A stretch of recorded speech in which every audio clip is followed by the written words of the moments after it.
Hi everyone, in front of me I've got Nokia 515 and let me share with you how to change a writing language, so kind of a keyboard language on this device.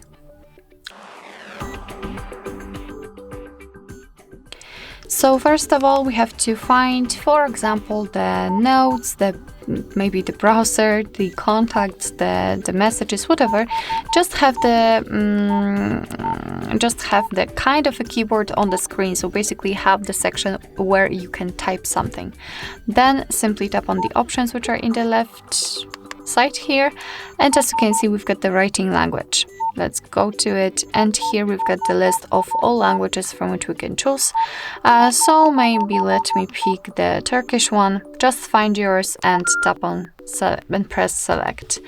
And from now on, basically, your device will allow you to write in the chosen language. Of course, you can change it the same way, just like that. So let me go to English, for example, select, and basically from now on it has been applied.